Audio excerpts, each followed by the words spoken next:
So the big question is this. We know spontaneous remissions and so-called miracle cures exist. We also know they aren't so spontaneous after all.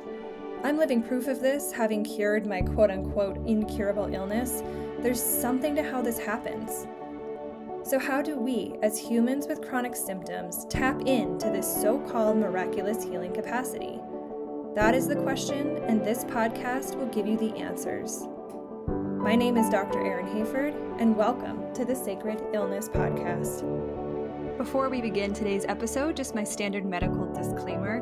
This podcast is intended for educational and informational purposes only. The content should not be considered a substitute for professional medical advice, diagnosis, or treatment. Always consult with a qualified healthcare professional regarding any medical concerns. Everyone, Dr. Erin here. Welcome to our newest episode of the Sacred Illness Podcast. So this podcast is a continuation of episodes 13 and 14, where we started talking about the authentic self. Episode 13, we delved into the initial definition of the authentic self, and then we started talking about parental archetypes and how the certain roles and ways our parents showed up or our caregivers showed up influenced us as children. In episode 14, we started looking at child archetypes. So these are the personas, the personalities, the outward projections that we took on, the ways in which we started to show up in the world in order to be safe and to get our needs met. This is the part 2 to the child archetypes, so we're going to jump right in with the next archetype.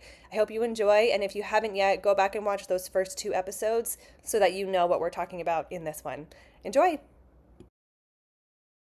The next archetype is the rescuer protector, which I think is also familiar to me and maybe similar to the caretaker in some way too. But what can you tell us about that child archetype? So this one ferociously attempts to rescue those around them in an attempt to heal from their own vulnerability, especially in childhood. Views others as helpless, incapable, dependent, and derives their love and self-worth from being in a position of power. Believes that the only way to receive love is to help others by focusing on their wants and needs and helping to solve their problems. What I want to encourage in people who are listening is, how do these roles show up in your life? Do they show up in your life? Because it doesn't innately mean that it's inauthentic 100%, that you're showing up in the rescuer role or the caretaker role. What I have seen in my own life, and maybe this resonates with you too, is that, and I think I said this in the last episode, these archetypes seem to pull out things that are innately natural in us. Just like what you were saying about your son, how failure is part of his learning and his natural, authentic way of showing up in the world. So him moving into that underachiever space actually wasn't super inauthentic. It was just to an extreme degree because it was a compensation. And, for me, I was thinking how I have, probably I'm a blend of the caretaker rescuer, and that is in me as someone who is able to see things in people and see patterns and see areas where I can help them, or they need help, or they need to change or grow, or, that's kind of my healthcare brain. And so I have that inherent gift, right, of kind of talking to people and understanding their story and being like, this is what's going on. But it got capitalized on and, became pathological, I guess you could say, for me as a kid, because of how much it was that got inflated, oh, that is your total worth. You have to be that person all the time, and it has to show up all the time, and there's no other way that you can show up, or else you're just not a worthy person. And it's almost like you get that innate gift gets taken from you and capital, made into some worth exchange of this is, it's like capitalism, right? It's you have this gift, you have to monetize it or else you're worthless. And then you don't get to own it. You don't get to just inherently have that. And also you don't get to be in relationship with it in the way that it would naturally show up in your body if it wasn't contingent upon the approval of someone else. So for me professionally and personally, I'm doing this dance between how much I want to show up to work and how much I need to rest and take care of myself and take breaks and do self-care, go outside and just shut my brain off and not worry about other people, right? That's a hard thing for me to start to rein back in, because again, worth is so tied up with, am I satisfying them? Are they happy? Are they getting what they need from me? And so I think that's part of, again, for those of you listening, is to not think of oh my gosh, I'm this caretaker type, just identifying these archetypes as there might be part of this archetype that is my authentic self. And so part of it, and maybe not, right? It might be completely constructed, maybe not, but I think for the most part, there's probably some element of authenticity in there. And that's why we fall into certain archetype roles, because there's a natural, like it already feels natural to us to be that way. Yeah. So, but it's finding like what level of interaction with this archetype is healthy for me and is authentic to me and resonates and brings me life. And then where's that line where it starts to suck out my energy and feel inauthentic and burn me out and cause resentment and bitterness, or, you know, like what are your red flags that are pointing to the fact that you've crossed a line somewhere, and that innate authentic part of you is now showing up in a more, again, for lack of a better word, kind of pathological way. I think that's a really good way to put it, because I think often when we're doing this work, we find all of these things, and it almost, in the beginning, I feel like for me, it almost like makes you feel like how much you have wrong that you have to do. Yeah. And versus being able to look at it from a much healthier place. So this is absolutely normal. And it's normal for us to go through these stages of things when we didn't have the things that we needed growing up. And I think we talked about it with the parent archetypes. It's not because our parents were inherently bad and they were, you know, horrible and they didn't want to show up in whatever ways. You know, having lost my mom so early in life, being able to see that, it was easier for me to see it with her than it has been to see with my dad, who's still alive, because I realized that everything that she went through in her life didn't create a person who didn't want to be there for her children. It just created a person who actually wasn't capable of being there for her children, because of how deeply she got into some of these roles and some of these archetypes, and then allowed it to, instead of saying, this isn't me, I can be someone different, she almost then absorbed the role that she took when she started having physical stuff, you know, severe depression. She took on that role as being the depressed person. And so I think that's where those layers of understanding where you are in this space can be really helpful, because it also requires us to be radically honest with ourselves. Being a caretaker is not an inherently bad situation. It can be very good. It can actually create a really great space for you to be abundant in, you know, work and whatever. And maybe not. Maybe it's just something that you want to do. I mean, I know a woman here that has 9 children, and she loves being a mom. She loves being a mom of all 9 of her kids. So just how different we are, and then being able to, you know, use some of those things. Like, she is a caretaker, but does it then coexist with a codependent dynamic? Maybe not. And so if it doesn't, then it's just innately part of the wonderful gift that she was given. Authentically hers is to, you know, care for little beings and help them grow up. I think that's a great example. It makes me think of the midwife I had for my first kid.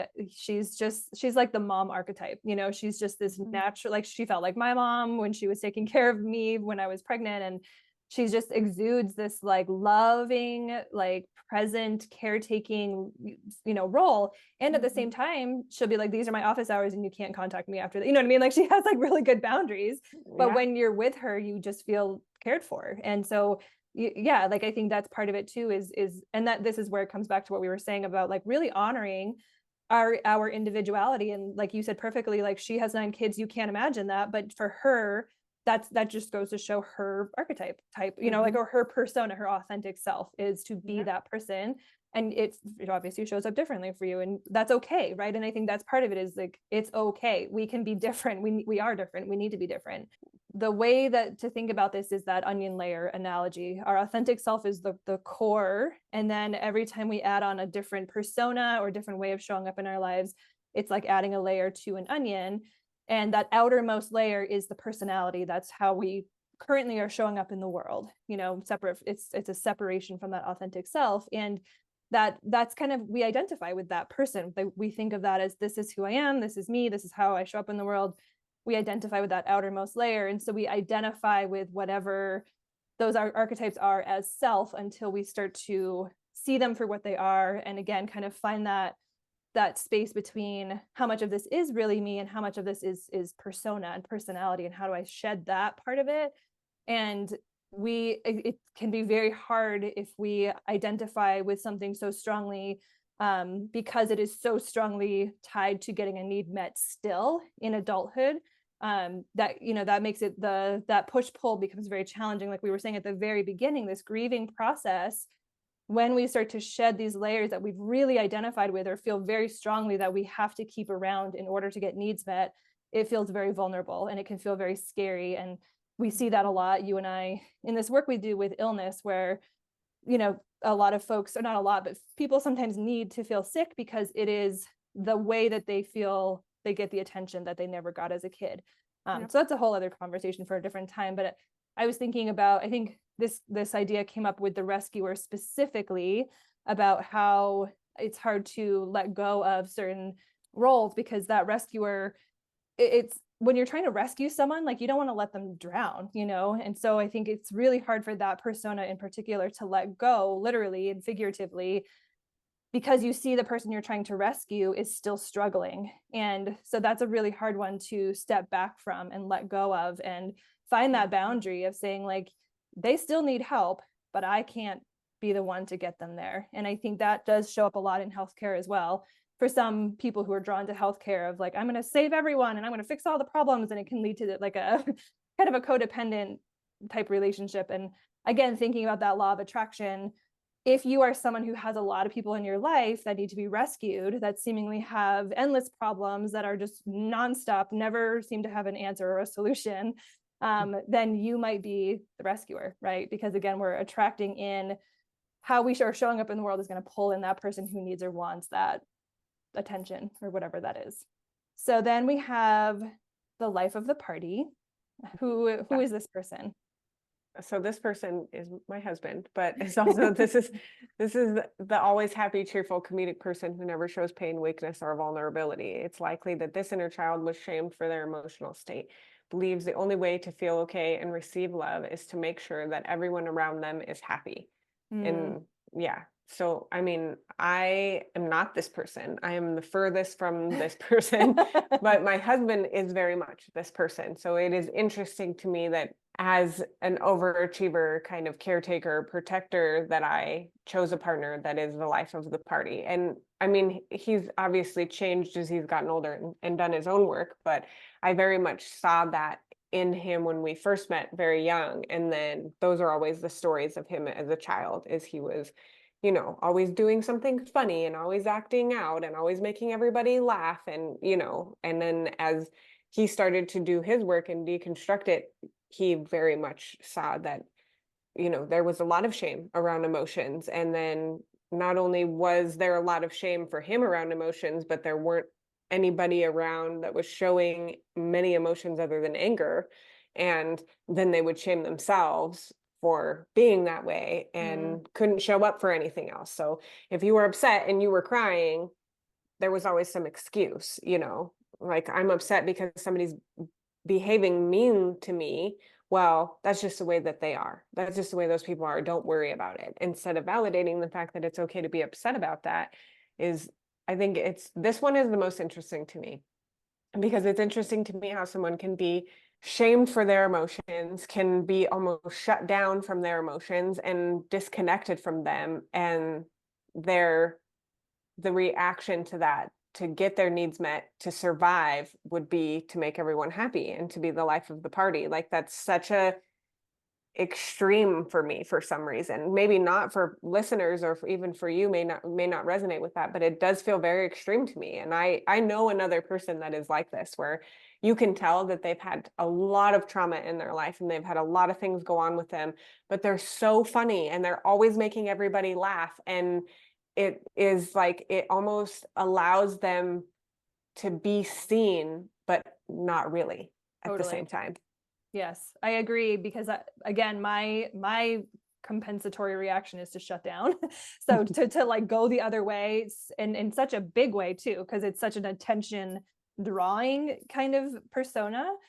Like, for me, I just can't fathom it. But again, you know, that just goes to show how differently these things can manifest for us. But yeah, I know several people who are this way. I used to date someone who was this way. And I think the hard thing is that they are so fun. Like, they are so fun and everyone wants them around, you know? And so again, speaking of this challenge in letting go of these layers or working through these layers, like, we have to find a new way to be in relationship with people. And it's, you know, it's hard. The two people I know who are this way, I mean, I'm sure I know a lot more, but the two that readily come to mind, and this is obviously not true across the board, but they use a lot of alcohol to kind of fuel their persona. So like, you know, this was always in the like literal party, like life of the literal party that we were at. Like they were, you know, they would drink, not necessarily excessively, but like enough to get them to this place of just being like really outgoing and really funny and doing really silly, crazy things, you know, to entertain people.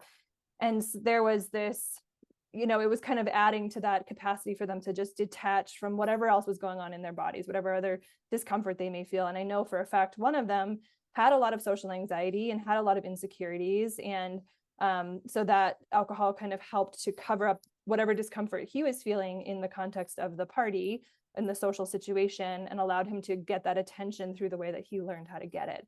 And so, you know, speaking about this person as ongoing, like knowing that he's actually working through this now, not drinking anymore, and having a hard time because when he's not showing up in that way, you know, it's quiet. There's not a, like, that's such a big personality, and there's like you're pulling in laughter and tons of energy when you're being that way. And when you kind of step back from it, things get quiet. There's not as much reaction. You're not pulling in so much attention because you're not doing anything that inherently is getting attention.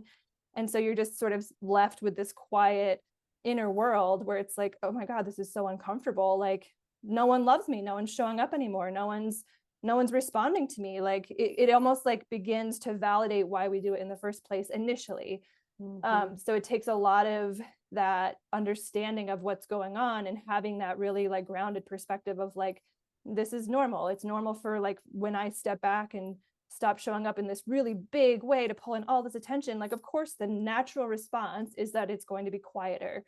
And that's what I've been avoiding, probably, right? And like the silence that comes up is where a lot of other things arise that are uncomfortable for me, and alcohol again helps to escape all of that. So it, to me, like, and again, this may not be so super true, but it seems like if the reaction is to get big and loud in response to try to get your needs met, that might be harder to quiet down and be still, because it is such a stark contrast. Whereas for those of us who are like already shut down and quiet, it's like, well, I'm already invisible. So, you know, I guess the other side of that is when you're moving from a place of invisibility into visibility, that is, you know, that I guess that's hard in its own way. But yeah, and I don't know if you have seen that in your partner or not, but it seems like it's hard to rein that in and deal with the silence that happens as a result. Yeah, and it's an interesting dynamic for us because I've watched that exact pattern happen where, you know, he has this really big personality and he makes everybody laugh and it's a whole thing. And then when he started being more introspective and started really doing his own inner work, he got very quiet. And a lot of times people were like, "Are you okay? Is Jason okay? What's wrong with Jason?" And then even sometimes people would like start conversations with him just to get him worked up to that like energy. And so our dynamic, being the person that I am, because I'm also more of a retreat, don't need all the big attention, is now that we're both doing the inner work, he has started to be more comfortable in that space, just having somebody who is mirroring that back to him. And the other thing that I've noticed about people who are the life of the party is once they start doing the inner work, they just start doing really well, really fast. They just, you know, they are just more comfortable with themselves so fast, and everything just starts to like unravel so quickly for them. Those onion layers just like,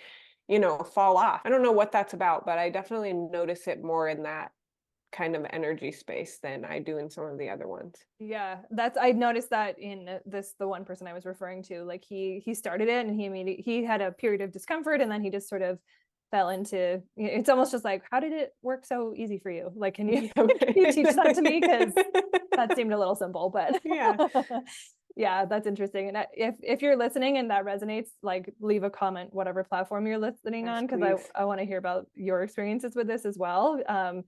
It's so interesting. Yeah, it's so interesting how there's similar, you know, these are distinct individual humans, but these archetypes show up in similar ways. And now we're saying like, it seems the healing process can be similar depending on the one, whatever one you're manifesting or showing up as. So So then the next one is the yes person, which again feels like there's overlap with some of the other ones, but this is also a distinct way of showing up. So tell us about that one. So this one drops everything and neglects all their needs in the service of others, was likely modeled self-sacrifice in childhood and engaged in deep codependency patterns, much as the caretaker did. Believes that the only way to receive love is to be both good and selfless.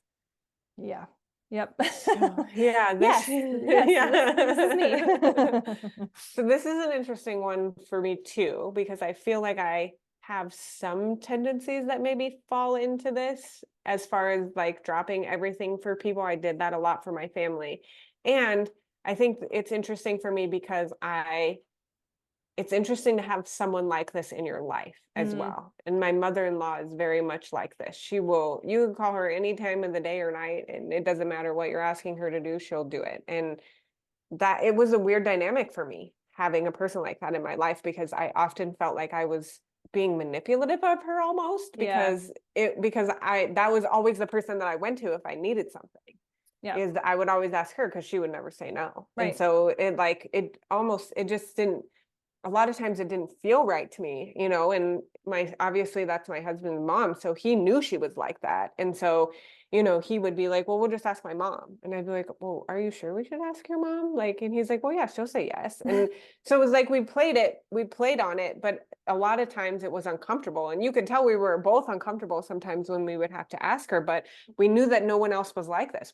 I've never had anyone like this in my life except for her. And so it wasn't like I could call my own parents. I mean, if I called my dad, he would, God knows, he might not answer the phone depending on what time of the day it is. Right. So, yeah. So it was just that's a really strange archetype for me. And I think based off of the little bit that I know about her childhood, it really made sense why she was this person, because I think that's 100% the only way that she could get her needs met was to self-sacrifice. There was so many things where she just didn't fit. Like, she didn't fit anywhere in society. So it made so much more sense to be the yes person, because how are you going to get seen and heard in the best possible way? Well, of course, to say yes to everyone and everything, no matter what. I mean, I think there was one day last year where she made like 6 trips to the airport in one day.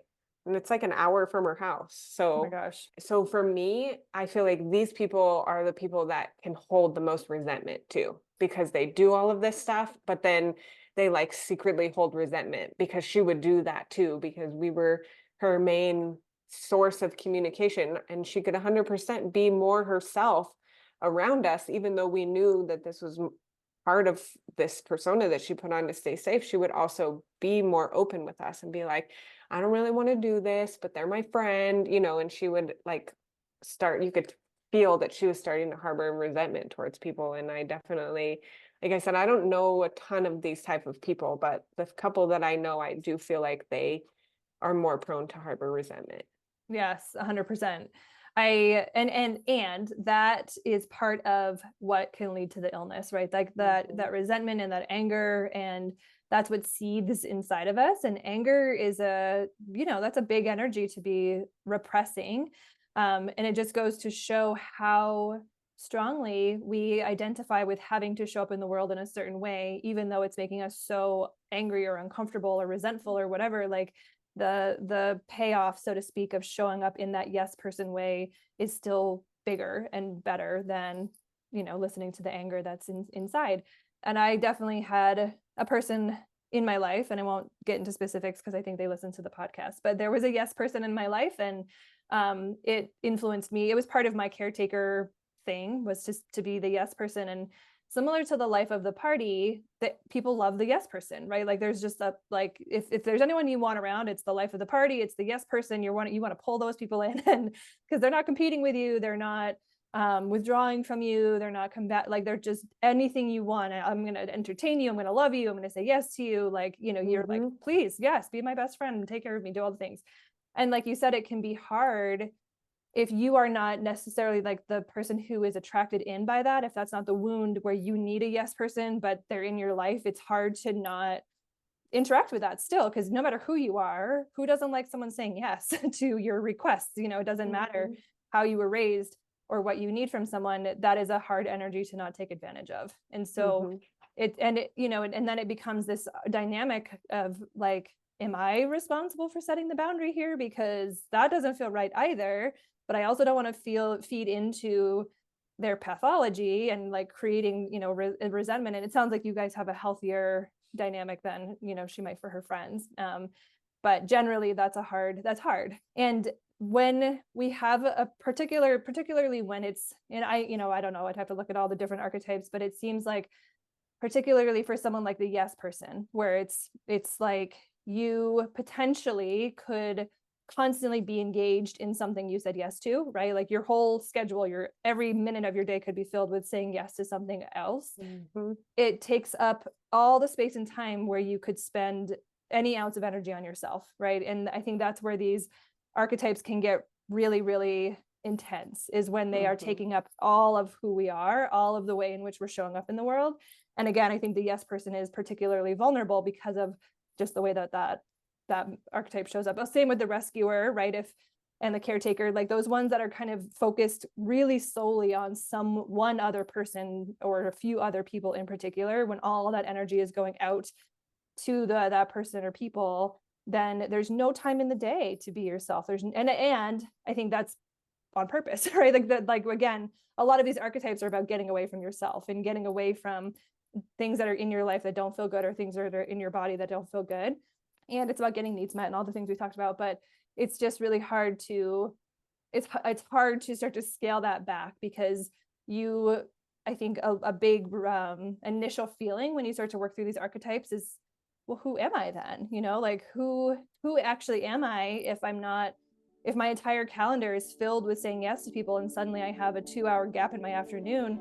What am I going to do? What do I want to do? I don't know. I've never asked myself that question. And so again, it's really uncomfortable work, especially if we are engaging in these archetypes to that degree. Hi everyone, Dr. Erin here. So by now you're starting to get an idea of some of what the sacred illness paradigm is all about. The sacred illness paradigm is all about this question of, what is your illness inviting you to become? What is it that lies within each of us that allows some of us to acquire so-called spontaneous healing or remissions? And what is the key to unlocking that innate self-healing capacity in each and every one of us? The Sacred Illness Blueprint is something that I developed as a guide to help you walk through this process step by step, to learn how to move deeper and deeper within yourself, to find these layers of dysregulation, of trauma, of limiting beliefs, of things that you're holding within your system that are keeping you small, stuck, and sick. Ultimately, if we ignore the mind-body connection and are not exploring the ways in which our nervous system continues to be dysregulated or in a chronic state of activation and stress, any healing modality that we put into our body from the outside in is going to be less effective, if not effective at all. So if you are currently feeling stuck, lost, confused, or disillusioned in your healing journey, feeling like you have tried so many things, you have tried so many modalities, you have worked with so many providers, and you're just not seeing the results you want, know that this is normal, and of course you're not, because this foundational mind-body connection is often, if not always, missed in all of these modalities. And just like we can't build a house on top of sand, our healing cannot grow and blossom and be strong and successful if the foundation is not laid first. So rather than doing something different but similar to everything you have tried before and expecting different results, I encourage you to consider doing something different altogether. This is where I invite you to explore the Sacred Illness Group Coaching Program. This is a low-cost monthly membership option that I have created. It's constantly open, constantly enrolling, where you can begin to explore this completely different way of engaging in your health, in your body, in your illness, and in your healing process. What is provided inside this group coaching program is the blueprint that lays the foundation and lays the path out for you to follow to begin to explore these deeper aspects of health, to truly get at the root of what is causing your illness, and from there allowing all other modalities to blossom so that you can actually start to see the changes and the healing take place in your body that you have been expecting and wanting all along. If you're ready and want to learn more, head on over to aurorasomatic.com, and at the top of the screen, click on Group Coaching, where you can read all about it and become a member today. I can't wait to see you on the inside, and for now, let's get back to the podcast.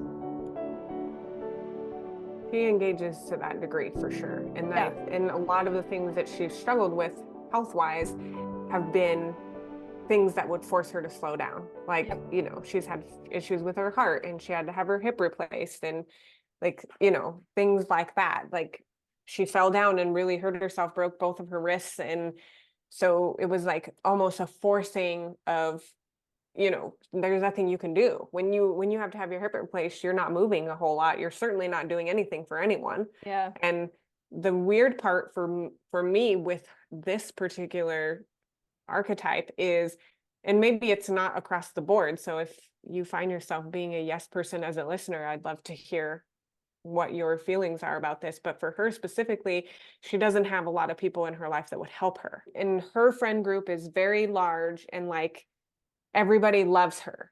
However, when she got hurt and she couldn't do anything for herself, when she broke both of her wrists and she was really down and out at that point, I called every single one of her friends and nobody wanted to show up for her. But she actually doesn't care. Like it didn't make any difference to her. She still absolutely like neglects everything about herself to make sure that everyone around her is taken care of and that she can say yes to everyone, regardless of what that means for her. And I mean, sometimes I wonder if she'd slowed down if like, I don't know, like I feel like she could end up in a, you know, really depressive state or something if she slowed down, just because she would actually have to stop and look at what she's doing and her patterns and stuff. And even when she does lay down, she's very shameful and guiltful about it. She's like, I'm so lazy. I can't believe I'm just sitting here doing nothing.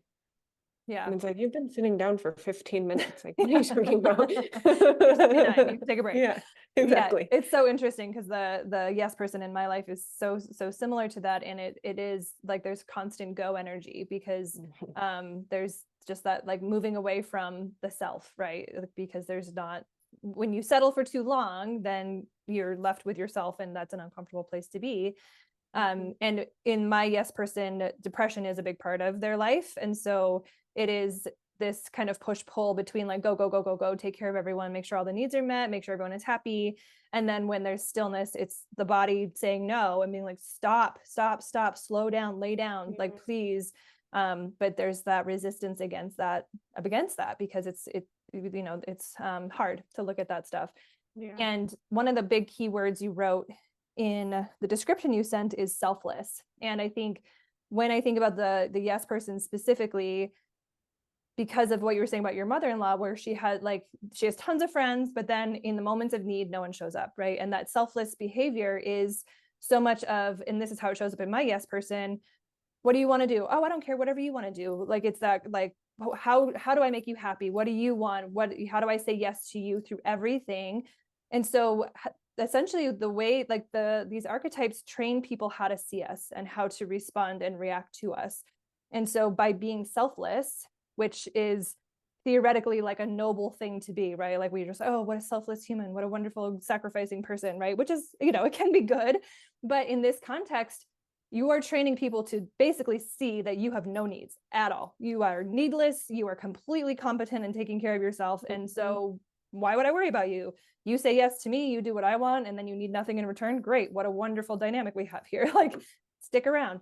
And I saw this in my yes person where she, you know, she's constantly like doing things for people and, you know, showing up to like planning events or like just being very mindful of what's going on in their lives and being the one to show up and give them the things that they need.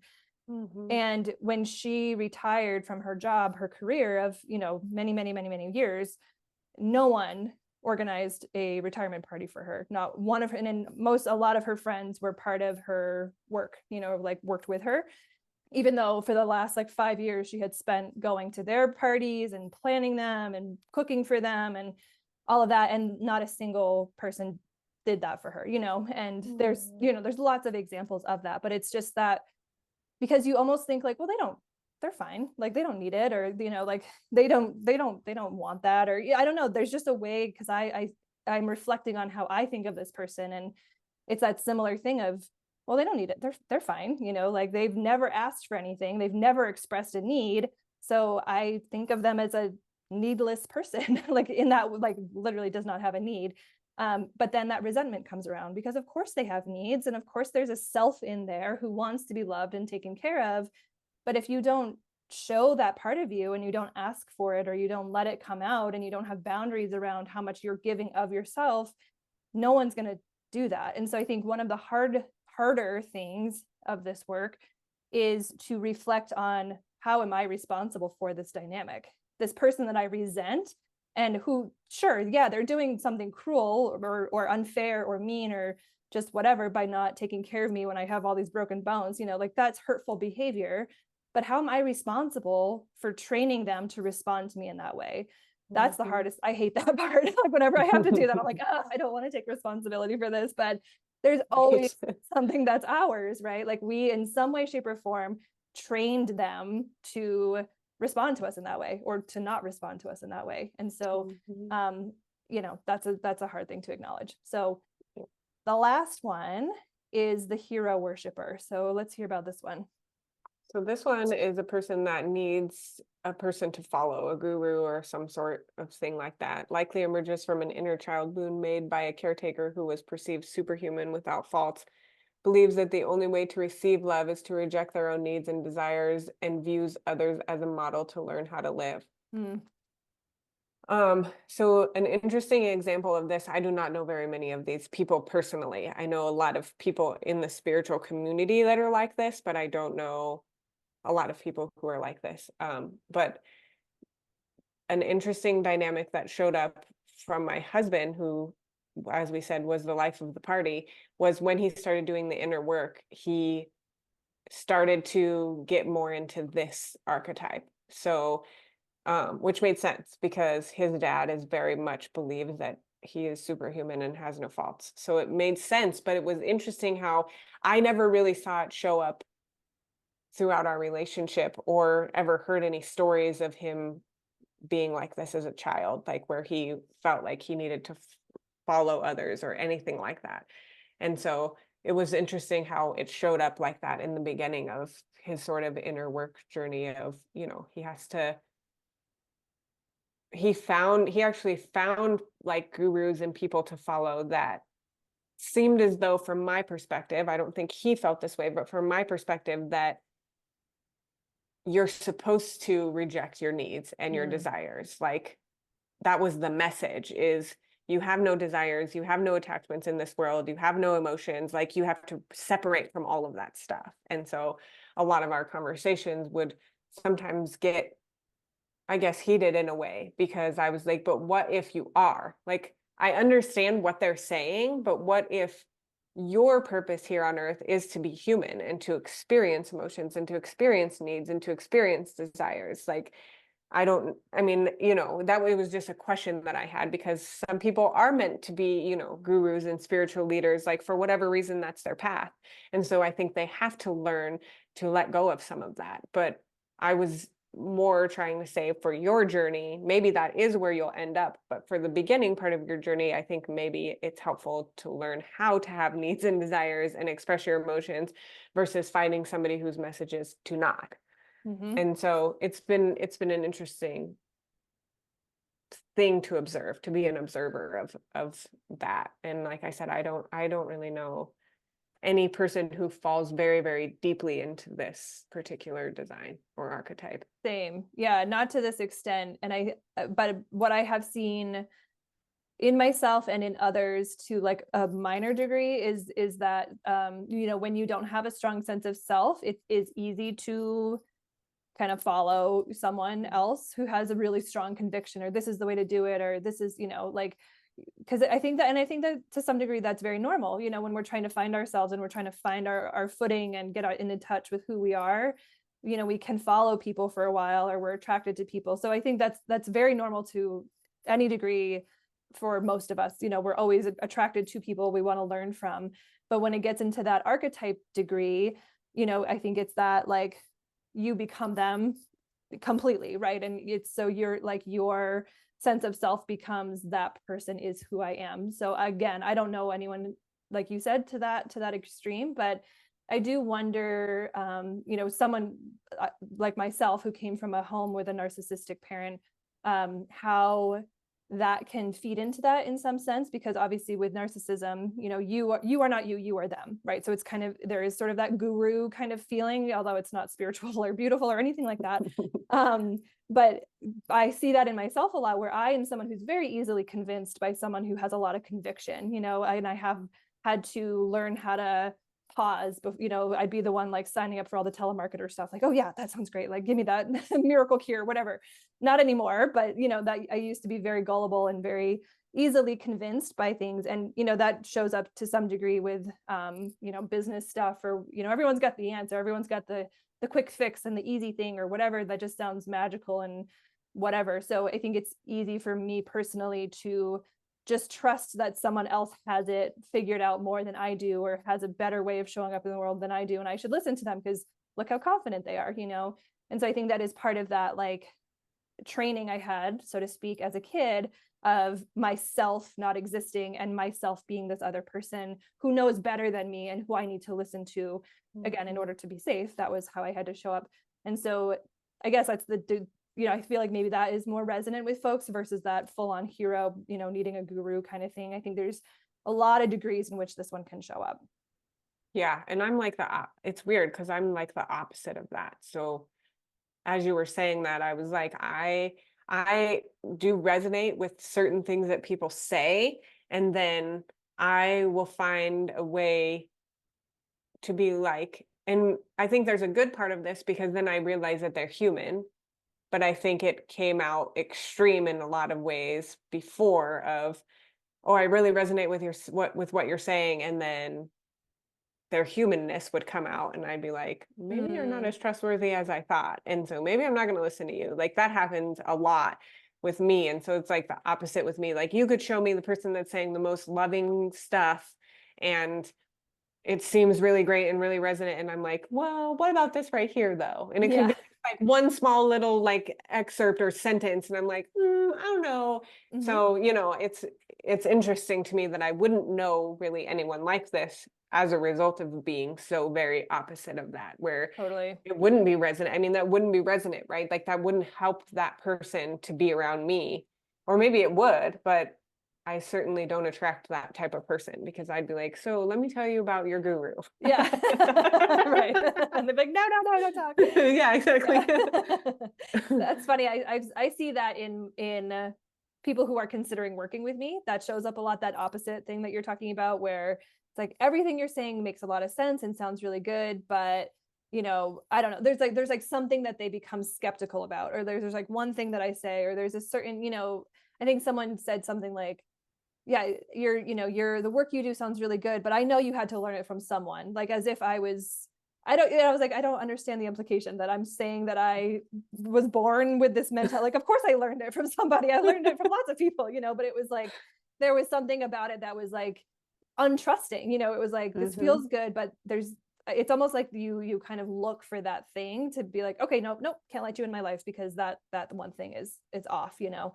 I wonder if that has something to do with it, like going through all of the steps, you know, like when you start feeling sick, there's a steps that you go through. Most times you'll see a allopathic doctor, and then when you've exhausted those, you go to, you know, naturopathic care, and when you've exhausted all of those, then you find Dr. Erin, you know what I mean? And then by the time you find Dr. Erin, your trust has been completely obliterated. Totally. Yeah, that makes sense. Now you're just like, let me find, you know, 6 years ago in this one video you said, you know what I mean? So it's like that kind of stuff. I mean, I think that could be very true. I have a friend who she had like, I think part of her coaching is saying that she had like 150 symptoms or something that she healed from, and she saw over 85 doctors between naturopathic and allopathic medicine, and was like on 150 different pharmaceuticals and supplements. And I mean, like she was just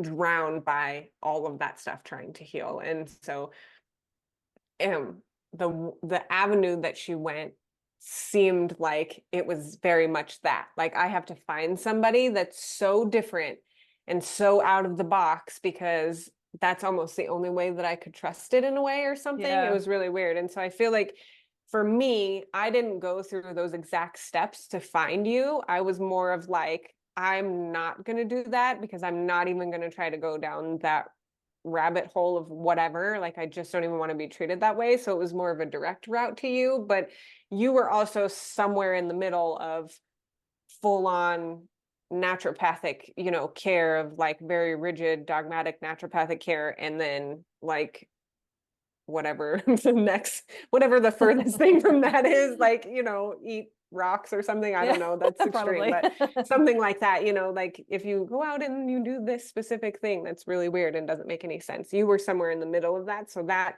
is where the trust came for me is, okay, so this person seems more grounded and stable and passionate about what she's saying versus trying to, sell some crazy whatever in the world, or be like very dogmatic. Like, if you have these symptoms going on, you have to be tested for Lyme, you have to be tested for heavy metals, you have to, and then by the time you've tested a million things, you're like, I don't even know where to start now. Like, what supplements do I start with? Because I have, little bits of everything or whatever. Because I had a little bit of that, because that was really where I started, was naturopathic medicine. And I started with the tests and I was like, good Lord in heaven, I can't do this. I just can't. No. Yeah. I mean, it's like that. They say if you run enough tests, you're going to find something wrong, but that doesn't necessarily mean, that's the thing that is going to be the answer or the fix. And I think a lot of the work, I mean, our work is based around what we're talking around, which is meeting people where they're at as an individual person, and not practicing one size fits all medicine, because that doesn't exist. It does not exist. We are not one size fits all. We are very different people. We all show up differently, everything we've been talking about. And so when there is an algorithmic approach to medicine, you are basically applying a one size fits all approach to a very diverse population, and it will work for one person or two because that's the type of treatment they need. But for the thousands of others, it's not gonna work. And so, and our medicine is based on not being the healer, not being the guru. Like, we are not the people who are leading causing the change to happen, right? Like, we are guiding people to the steps and the medicine that lies within their bodies to kind of turn that on and get that change to be, happening from the inside. But it's not us, right? We're really careful about that, because we're not wanting to pull in the people who need the rescuer or to have the guru, right? Like, I do not want to be the guru, right? We want to be the people who are saying, I did this by doing this, you can do this by doing this, and finding your unique path and your unique steps. But it's taking your power back, right? Like, this is all about get back to your authentic self. What do you need? What do you want? What are your steps? What do they look like? And how do we as guides sit here and support you and, help, give you nudges, right? Like, we can be the bumpers on the bowling alley, like get the ball back onto the court or whatever it's called. Not court, whatever. Thank you. Yes. But we're not going to hold your hand and like show you how to throw the ball, and we're not going to run down and knock all the pins over, like, we're going to be like, okay, now just like keep the ball here, but like, this is your general area, but you find your path, basically. And I think that bowling is actually such a good analogy. Like, I know sometimes you think that your analogies are really weird, but I guess I love people who say weird analogies, because my partner does the exact same thing, where he gives you like these random analogies and you're like, what really fits here though? Like, it seemed really weird when it started out, but it really fits here. But bowling really is that. I mean, bowling is very unique. Like, you can't, everybody, has a different type of ball that has a different type of weight that, so it really fits really good here, because it is very unique. What we're empowering people to heal themselves. This is not, we're going to lead you to the fountain of youth. This is, this already exists within you. It just is hidden behind all of these things. So let us help you open up some of these doors and be supportive of, when you open those doors, what that uncomfortability is going to feel like, and keep moving towards that. But I really did like the bowling analogy. I feel like that was a redemption moment for me.